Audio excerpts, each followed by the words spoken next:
Yo. Right. Okay, so there's pure feedback on that one still. I need to turn that down. Okay, yo. Let me make sure everybody can hear me. And there's pure feedback on that. That's great. Okay, cool. That's better? Yep.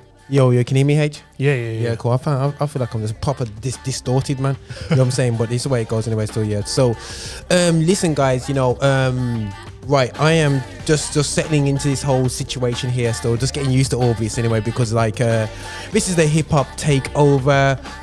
Hopefully, I don't know if I'm gonna get shout out from somebody out there to say that they can hear me okay and nice and clear and crispy. But I'm alongside DJ H. Yep. Now, hopefully I got my got a little bit of crew in the background, so hopefully they're gonna let me know if I sound terrible. Cause I feel like I sound terrible, I like to hear myself nice and crispy, but my headphones are just not crispy right here today. Zorro, you cool there back there, bro?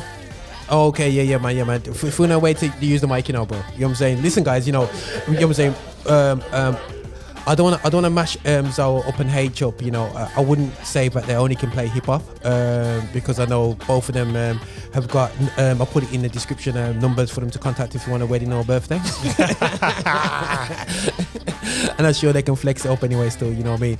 But definitely, guys, what I want to really touch base with is basically we want to look at the journey of hip hop and how hip hop has changed over the years. Myself, I grew up on no hip hop. Even Zorro definitely grew up on no hip hop as well, and to see the transformation in gospel. I was actually listening to the tracks that Zorro was playing, and to be honest, guys, I'll be straight with you. It's all about Jesus back them days, you know what I'm saying? It's all about, get saved, get Jesus. Now it's about how you don't say Jesus. So that's a whole nother thing out there still anyway, yeah, that we're going to look at as well. But first and foremost, H, you like me, you grew up in church and all that business and stuff like that still, yeah. And when did you hear, when did you, when did gospel hip hop hit you, bro? You know what I'm saying? Gospel hip hop probably hit me when The Truth came out. Like, I don't even know what year it was. I want to say it's like in the early 2000s. And that was the first gospel hip hop album I remember hearing. And it weren't even like someone had the actual CD. It was like you had the CD and then they copied it, burnt it off your thing. Guys, that part's being blotted out. I'll give you his address afterwards. But this is like 20 years ago when it wasn't especially at gospel hip hop, it wasn't readily available to just go into store and buy it. Okay, cool. So I remember driving in someone's car and it was coming from church and was playing The Truth. Mm-hmm. And I think they was playing the one that was featuring JR. I can't remember. Not Love Like This. What's the tune called? But that's how the melody goes anyway. Which one's that one, The Truth for JR. Is that on the Open Book album? Is it Open Book? It's on the one where it's at the train station and it's in the brown. It's like a brownish kind of cover. Yeah. Is it one that he came over and did GR live off that album? That one. So obviously, I didn't know gospel hip hop even existed until that point. Because obviously, apart from like the UK, we had our like grime acts and everyone was doing grime over here, like a lot of grime more so than actual rap and hip hop. Do you get me from a gospel perspective? So when you look at like Governor B, Sammy G, all them kind of people. Oh, see. Do you get me? Those kind of people. Even before that, when we had like Bibles before all of them kind of people, people was doing it like it was grime. Like okay, cool. There was mimicking, well not mimicking, but they was doing what they saw, which was UK grime. And whereas American hip hop, gospel hip hop, I hadn't really heard like hip hop that sounded something similar until like The Truth came out, and that was my first point. Okay. That's quite interesting because you came in it when grime was about. I came into when hip hop was hip hop, man, and my introduction to gospel rap was Grits. Okay. Of the Goatee label. Okay. So when Goatee first came in, you know what I'm saying, that's when I really started. But before that, it was that there was rapping some songs like Clark Sisters. Like a little piece on the end. Computer Rule the World. I don't know if you know that. God is feeling in control of the universe. Sorry, guys. Sorry, get me something. Kurt Franklin talking at the start of his tracks. Yo. On the live video. Hey, ho, devil, you got it. Yeah. If you ever see rapper do that today, you'll get stoned, bro. Get absolutely stoned and battered. But now for me, my first introduction was definitely Grits, and then obviously I moved off from there. But what really hit me at the time was Steve the Levi. That was the album that I couldn't drop. Okay. And who else would I say was a big? Believe it or not, Tonowats. Yeah. Yeah. Okay. Because the beats. So you can say amen to the beats of Tonowats. Yeah, but the first hip hop I actually heard was a guy gave me on a cassette. You know, the guy gave me a cassette. Okay, speak up, Joe. We can't hear too well.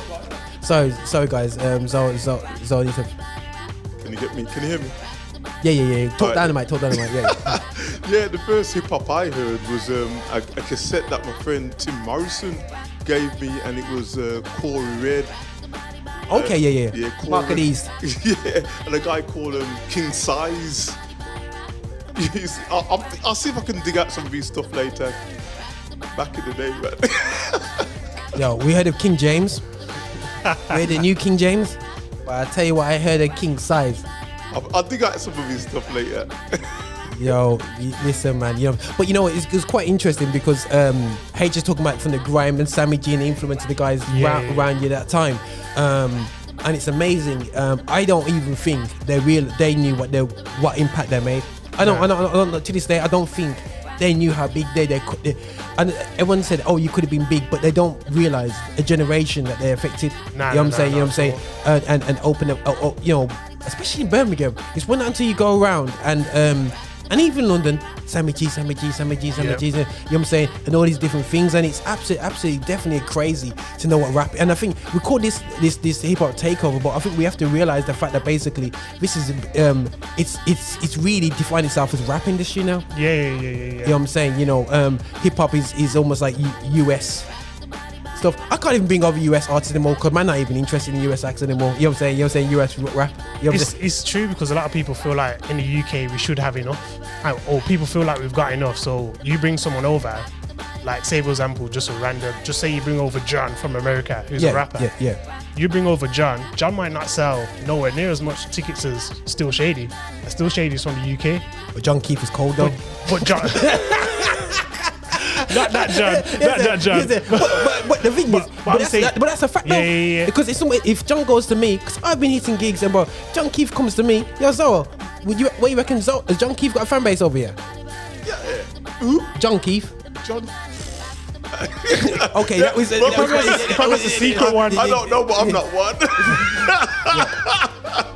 Yo, John Keith's legit. You know, it's legit, man. It's straight. But the thing is, the reality show is he hasn't got an active fan base. Yeah, you know what I'm saying? A fan base like that, that's like, yo, is like proper, like on it. Like the truth was, like, listen, man. When I did DJ Live, bro, yeah, it defied logic.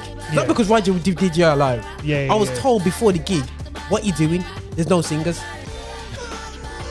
No, for real, bro. Imagine at the time it was you open up with worship, no matter what the gig was, and it was pure rappers. Yeah. So it's like, yo, people like, are you mad? There's no singers on the show. No one's gonna turn up. I hear that. And then it sold out, and everybody wanted to take the claim, but I just sat there, and go, all right, slide that G. Yeah, I was in the corner, and we're like, yeah, we sold out the show. Yeah, man, look what I did. I was like, is that right? 2 weeks ago you were scared? You know what I'm saying? And it was rammed out, and it's not because Roger's special, far from it. It just showed the potential next phase of the effect of rap music within the gospel sphere. But I believe that churches saw the power of that and actually moved off that and started investing into things like the main room, doing the projects that they did with 116 and different things like that. Story. It just became something that it's definitely something to big up, man. You know what I'm saying? And the move of rap, and the reality show is, for me, it's the most uninvested. This is a thing, something I will say, feel no way. The powers that be have not invested into rap. And I want to get edgy right about now. You know what I'm saying? If rap was 25 M&Ms, we'll have 5.8 million. You reckon? I know. Okay. Is that just you talking like gospel? Just gospel? I'm talking about gospel because in the secular world it's getting back in anyway. Yeah. You know what I'm saying? You know what I'm saying? And you notice back in the day, the early groups had to have a balance of ethnicity to broke it. It's true, you know. It's true. To get the right investment. I talked to big mans like Green Jade. The Green Jade performed at Olympics, you know, bro. Yeah. And did they get the investment? It's crazy. know what I'm saying? You know, and the thing is, it's not about color or creed for us who doing it and getting the ministry, but the reality show it is about color and creed from the industry perspective in terms of who they invest into. How does the lion's share of the market is taken up by rap right now? Why, you know what I'm saying, by over 50%? Why are we not getting that investment? I think that's why you're starting to notice a lot of, well, not a lot, but a few rappers, like, as you mentioned before, not mentioning, like, the Jesus thing, or not really wanting to be classed as gospel hip-hop, because they want to be able to get a share of that 50% or that percentage. Because, like, if I don't classify myself or limit myself to gospel hip-hop, and I just say I'm hip-hop or I'm rap, then people might invest into me. Maybe it might be 1 song, 2 songs or whatever, but that's probably why you're seeing like people kind of straying away from that. I'm happy to take that gospel hip-hop rap title, but I'm really just hip-hop and rap kind of thing. But then and for me, I would see that as an insult, but people like Toby Nigwe have shown that he can work. Of course. You say it's one of them ones that a knife edge. Yo, Zorro, what you saying about Toby Nigwe? As an artist, I love what he's doing for his genre, and his production is top quality. I love what he's doing. It's kind of like the first openly unopened gospel rapper. You know what I'm saying? And the thing is, he holds up his family there in front of people. And you see that, you see where rap culture pushing negative connotations of a family, of black families, and he's pushing black positivity to where it should be. You know what I'm saying? You know what I'm saying? And the beauty of it, he's not religious in terms of who he works with as well. And that's the key, really, because it's like he's not limiting his doors. Because if he can't, or like a Lecrae or a Andy Menio or someone of that kind of ilk, he can't really work with someone that's going to really elevate what he's already doing in our industry, apart them kind of two or 3 or 4 people. That like globally, or people are going to look at, oh, you work with that person, okay, your stock's going to go up. There's really, like, his stock's already up. So for him, whoever he's working with, he's kind of helping them out. For regardless of how long the person's been in the industry. Do you know what I mean? So it's crazy. It's crazy how he's doing that. But you've seen a lot of UK people seeing that blueprint and trying to do a similar thing.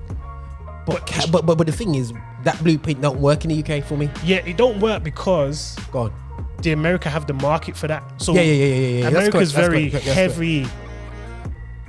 Thank God for this award. So they can kind of link in and link out with Toby. You get me?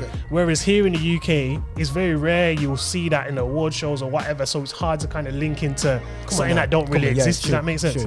No, it makes total sense. That's totally why we don't have that space for conscious rap. You know what I'm saying? Where America doesn't have a big space for it, but its space is bigger than the whole of the UK industry put together. You know what I'm saying? So they're happy for black people to be doing negative rap. You know what I'm saying? But when the whole positive connecting to godliness is different. But they're cool with Nas X, who's connected to something else anyway. Still, you know what I'm saying? So when he connected to Satan, you can wear his trainers and all of this. But that's a whole nother subject in anyway. Still. On top of that, still, Nas, hopefully, good luck to you when you go back to your grandma's for Christmas dinner anyway, still, okay, now I go no church, but with them trainers on anyway, still, but now 100%, and I think that, I absolutely like said Toby Nigwe, even though I wouldn't say he's a rap, he's a hip hop artist, but he's kind of like a lyricist.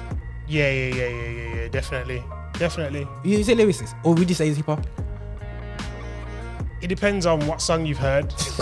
Like, because he crosses genres, So like, even like, there's a guy called Sam Henshaw, who's a Christian, but he does like secular music, R&B music and stuff.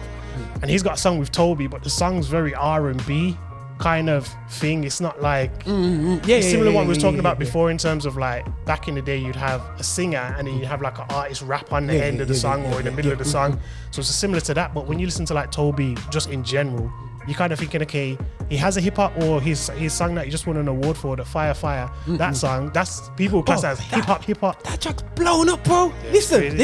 That track, I was like, yeah. I was going crazy anyway. But I did not realize that track was blowing up, bro. He just won 2 awards for like, I can't remember exactly what it was, but he just won 2 awards for that song on the NAACP Image Awards that are going on right now. So it's like, this is when you don't apologize for who you are, whether it's Christianity and blackness, and he's combined them both together. He's been unapologetic in his blackness and his Christianity, but also he's prepared to work with like some. As much as Christians think PJ Morton's a gospel artist, he's not. But anyway, so he will work with like some PJ Morton. Yeah, get over, you guys. Will make yourself have no guilty conscience for going to his concert. PJ's cold. Sam Henshaw's cold. They both love Jesus. I'll be right there singing the tune. Donald Trump loves Jesus too as well. You know what I'm saying? Even bringing pastors in for prayer, you know what I'm saying? So listen, man, you know, you can be there with the Trump loving self. But I'm really feeling what this five what he's doing, the way he's attacked the industry, and I think that, you know what, we need to approach things correctly. But I wanna get back to this chat because I wanna look at the great falling away of certain things that's happening in the deconstruction that a lot of rappers are happening. You know what I'm saying? You know what I mean? It's actually crazy. You know, also the falling away in UK rap. There's been, you know what I'm saying? Because they always refer to it as a golden era. You know what I'm saying? You know what I mean? You're talking about when we had the Fate, We Can Turn Left, you had Tunde and the Crew, and you know, there was a golden era about 5, 6, 7 years ago. But there's, as much as the young guys are coming through now, there's a massive gap. There is a massive gap. But I would say there's like people who have kind of been attached to that golden era to a certain degree. So Governor B's kind of coming from that golden 100%. era. Even Faith Charles, these kind of people can tour based on what they've done, and they can go countries and all those those types of people. But then you've got the likes of like Marvelous and Still Shady and those types of people, and Names Bliss, who are kind of like, they weren't in that golden era, but they've still got enough kind of history to a degree. Marvelous is off the residue of that golden era. That's what I'm saying. That's what I'm trying to say. Like, they're after residue. Him and Happy came up on the last from way back as the golden era was about to close. They was coming through, so they have the links and all those kind of things. So what I'm trying to say is like, you've got people like those who are kind of like in the middle, where they're like, they weren't the golden era, but they were kind of off the back of that golden era, doing their thing now. You've got a lot of new people coming up, like 6, 7, 8, Nathan, and even Michael Pisani's like kind of like, he's kind of like residue to kind of new to a certain degree, depending on when you've caught him and stuff.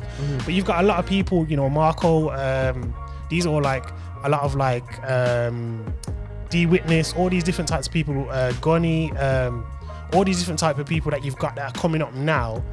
And a lot of them are doing like they're doing hip hop, but they're doing a lot of like drills now, really popular as well. So that's where you kind of seeing the kind of transition from like the old school kind of traditional hip hop, from like rap and grime in the UK, to like, you still got some rappers who like want to just do kind of conscious rap or do, you know, Christian rap and stuff like that. But then it's expanding out into that Christian drill kind of genre that we've got. Hitting on drill, and H is gonna play some UK rap for us, But come on, guys, yo, Zorro, I'm reaching out for you now, I'm reaching out for you. Drill rappers, Is it easier to rap as a drill rapper than old school hip hop? Is there more skill sets you have rapping with the original hip hop? For me, I don't get the skill set with drill. I like the vibe. It just sounds like an angry dude. You know what I'm saying? But apart from that, you know what I'm saying, I'm not feeling the skill set, man. Likewise, I mean, I'm probably I'm one of the oldest hip hop heads, UK and US, because I work with guys both sides of the pond, and I'm one of the older heads. And when we went to grime, I could actually hang with grime as an old man. Grime came out, I was 100% boom bap hip hop. Grime came out, I could hang with that. The skill in the production, the rhyme flow. I'm gonna be honest, and this is just my opinion. Drill, the production, I just sound like an old man. Everything sounded the same. and the rhyme flow is just got to almost like, not as bad as trap, with repetitive. It's a step up from trap, because some of the trap guys with their repetitive hooks, which but To be quite honest, I do think it's a step down, and it might be an age thing for me, and there might be just reaching an audience. Because the thing is, before I was in Christian rap, I was in secular rap, and I don't know what secular drill is like. So maybe they're trying to replicate to reach that audience. I don't know, because I've never really listened to any secular drill. So, but for me, the production. Wow, it's like that. I like that. So from coming up on a grime tip, yeah. How are you feeling about the skill set? Sorry, these are rough questions. Sorry, guys. This is still in the edge hour, so I need to be edgy on the day still. Yeah. What you saying? You're gonna put your neck out. You know what I'm saying? You might not get in certain emails after this. You know what I'm saying? But I like drill. Like, okay, cool. I've heard enough good drill to be like, drill as a genre isn't bad. Yeah. I've heard some bad drill. Yeah. Where people can't find the beat and those types of things, and it's just like they've just got a drill instrumental. Yeah. And started rapping and don't know where they need to flow or whatever.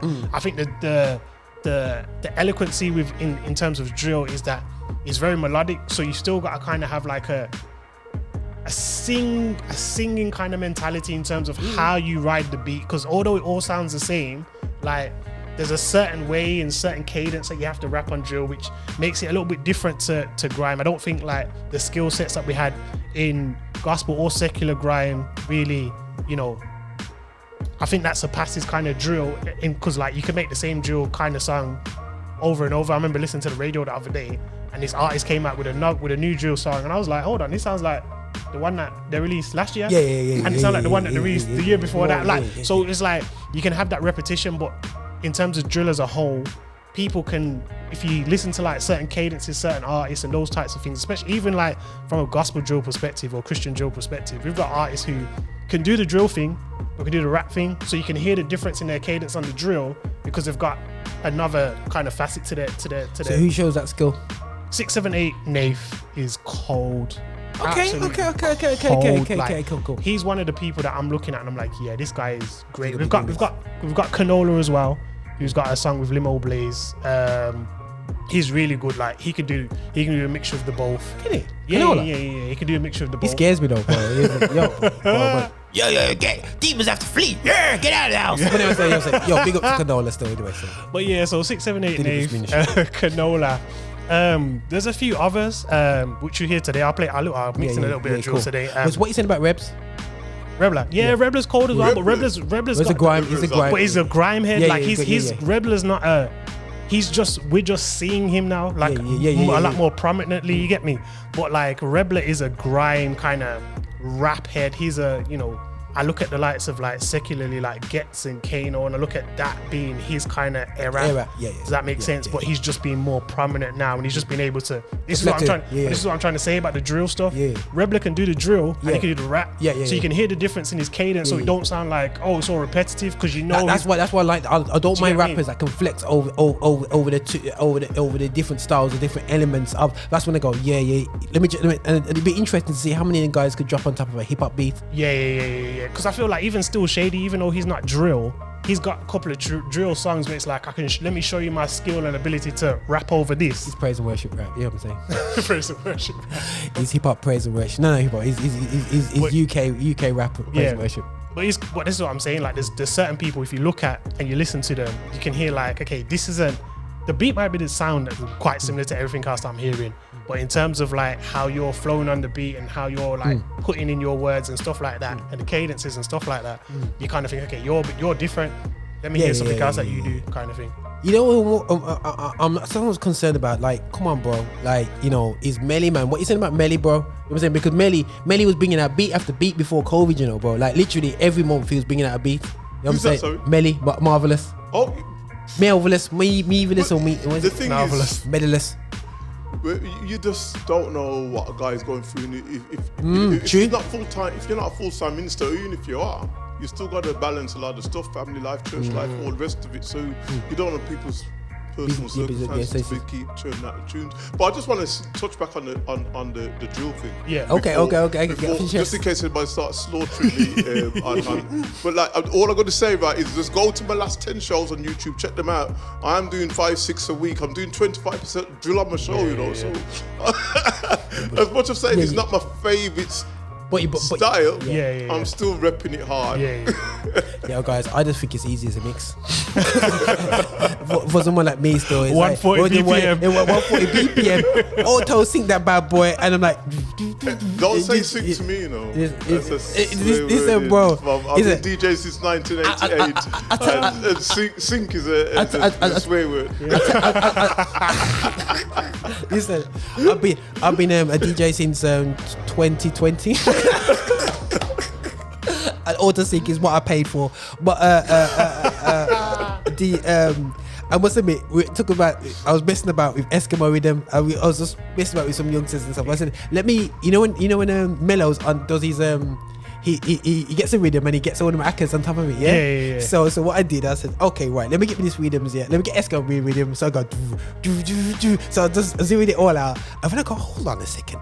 Let me get this. I was syncing it with some gospel rap, and even the youths that weren't Christians were like, "Yo, what's this?" And I got like a verse of Dubsy, and dropped it on top of Escalator. I was like, "Yo, get ready for you, man! Like, I'm coming for you." Auto sync that bad boy up. Auto sync on the acapella. You know what I'm saying? It's on right now, and obviously just do the karaoke thing. Not about tops, man. You just do the karaoke machine thing anyway. So but this is Roger cheating and utilizing the software. That's why I pay for the software. Auto sync, take out the vocals, take out the beat, you know what I'm saying, you know, all that business out there still. Awful. That's awful. Sorry, looking at me going, I can't remember the last time I touched the sync button on my phone. I don't think this setup's got a sync button.